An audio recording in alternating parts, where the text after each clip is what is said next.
Bismillahirrahmanirrahim. Assalamualaikum anak-anak soleh-soleha. Hari ini kita akan belajar materi tentang perkembangbiakan hewan dan cara pelestarian hewan dan tumbuhan. Minggu lalu kita sudah belajar tentang perkembangbiakan tumbuhan ya. Hari ini kita akan membahas tentang hewannya. Nah, perkembangbiakan hewan ini dimaksudkan kenapa hewan itu untuk berkembang, karena dia untuk melestarikan jenisnya. Nah, cara perkembangbiakan hewan itu ada 3, bertelur atau ovipar, yang kedua adalah melahirkan atau vivipar, dan yang ketiga itu adalah bertelur kemudian melahirkan, ovovivipar.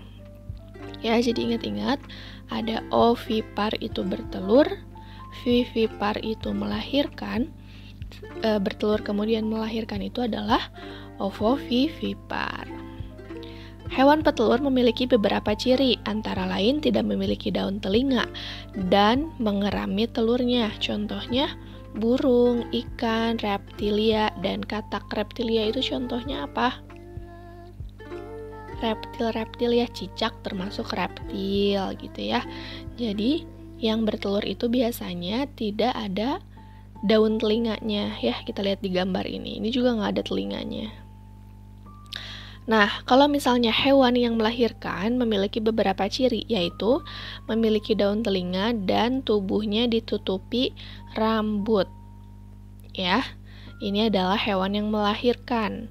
Contohnya kelinci, sapi, kucing, kambing, lumba-lumba, dan landak. Bukan lumba-lumba nggak ada bulu. Tapi kalau misalnya nggak ada rambut ya, tapi kalau kalian perhatikan, walaupun lumba-lumba nggak ada rambutnya, tapi dia juga ada daun telinga. Daun telinganya mungkin nggak kayak kelinci gini ya, daun telinga di lumba-lumba. Dia beradaptasi menjadi seperti seekor ikan, padahal bukan ya. Jadi lumba-lumba itu termasuk ke hewan yang melahirkan atau vivipar. Nah, selanjutnya ada juga perkembangbiakan hewan dengan cara bertelur dan melahirkan, disebut juga ovovivipar. Hewan yang bertelur dan melahirkan tidak memiliki ciri-ciri khusus. Contohnya adalah platypus. Contoh selain platypus apa? Ini yang di sini. Ya, kuda laut, seahorse. Jadi, dia itu bertelur dan melahirkan atau disebut juga ovovivipar. Selanjutnya, untuk melestarikan hewan, keberadaan hewan dan tumbuhan sangat penting dan kita harus menjaga kelestarian. Kenapa harus dilestarikan? Karena yang pertama agar tidak punah.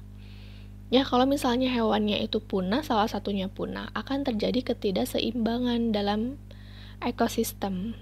Yang kedua, dapat dimanfaatkan oleh manusia sebagai bahan makanan.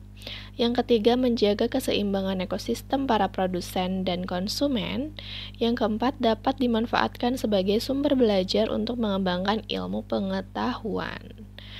Lalu, selanjutnya, upaya-upaya yang dapat dilakukan untuk melestarikan hewan adalah memahami pentingnya pelestarian hewan seperti cara merawat kebersihan dan kesehatan hewan, membuat tempat penangkaran hewan langka, tidak melakukan perburuan liar, dan jual beli hewan langka. Jadi kalau misalnya kalian mau melestarikan, gimana caranya?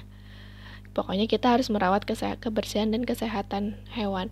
Nah, kita kan gak deket sama hewan. Kayak misalnya hewan kan jauh gitu ya, ada di hutan.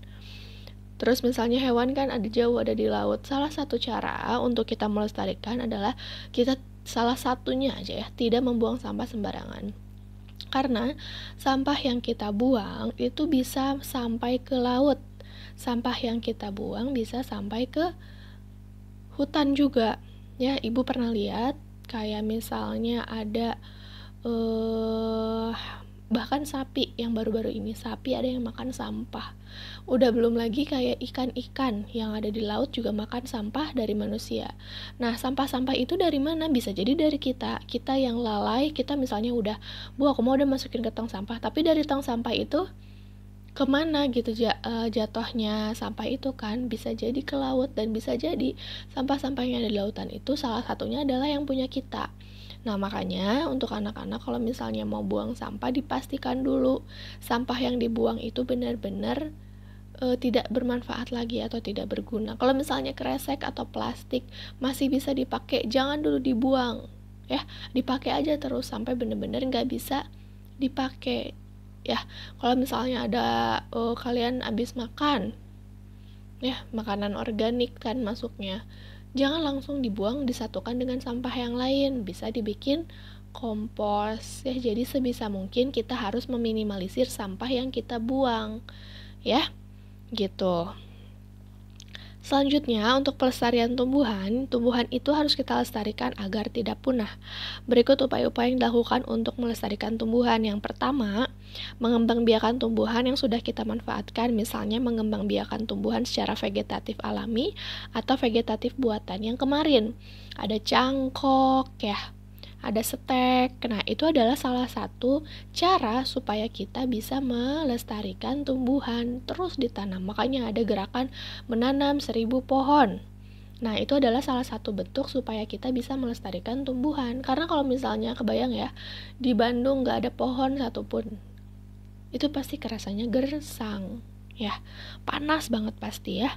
Terus yang kedua, tidak menebang pohon sembarangan. Kalau misalnya kalian ada pohon nih, ngeganggu, aku potong aja. Enggak, justru kan pohon itu memberikan kehidupan untuk kalian. Terus yang ketiga, melakukan tebang pilih, artinya menebang pohon dengan memilih ukuran dan usia tumbuhan yang sesuai.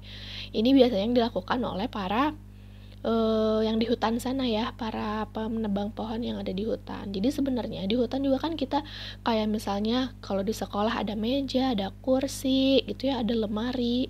Kan itu juga memang membutuhkan kayu ya.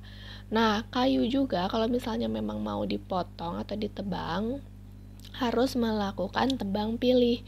Jadi yang usianya sudah lama atau misalnya yang ukuran dan usia tumbuhannya yang sesuai itu, jadi kalau udah sesuai baru bisa ditebang. Tapi kalau misalnya masih muda, misalnya baru 1 tahun tapi udah langsung ditebang, kan nggak ada regenerasinya. Jadi yang baru ditanam itu ditunggu sampai tua. Jadi pertama yang ditebang itu yang udah lama dulu, terus nanti yang barunya, nanti tanam lagi terus kayak gitu ya.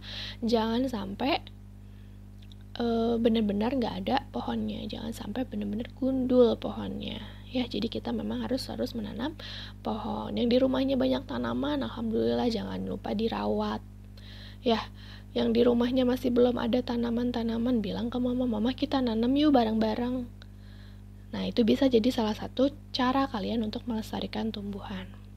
Selain itu, ada juga untuk mengembangbiakan tumbuhan langka dengan kultur jaringan. Contohnya adalah tanaman anggrek. Nah, ini adalah di ruangan. Kalau kultur jaringan itu harus steril banget, semuanya harus bersih melakukannya.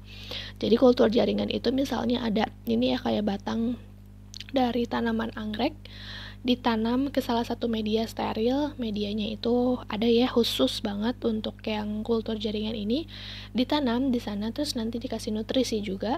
Nanti akhirnya mereka akan tumbuh. Jadi mereka tumbuhnya di media tanam yang bernutrisi biasanya, bukan di tanah gitu ya, karena mereka khusus karena sudah langka. Jadi misalnya tumbuhan itu tinggal satu lagi tapi kita pengen memperbanyak. Nah, caranya adalah dengan kultur jaringan. Nah, tugasnya itu adalah kalian mengerjakan latihan halaman 29, yaitu mengelompokkan hewan-hewan. Jadi di situ ada nama-nama kelompok, kalian kelompokkan apakah dia termasuk ovipar, vivipar atau ovovivipar. Terus yang keduanya yaitu mengerjakan latihan soal halaman 48 yang muatan IPA. Ya. Dan yang ketiga adalah mengerjakan latihan soal subtema 3 halaman 73 ya. Jadi coba kalian kerjakan dengan baik, nanti diperiksa sama ibu. Ya, terima kasih atas perhatiannya. Ditutup dengan doa, Robbana atina fid dunya hasanah fil akhirati hasanah wa qina adzabannar. Wassalamualaikum warahmatullahi wabarakatuh.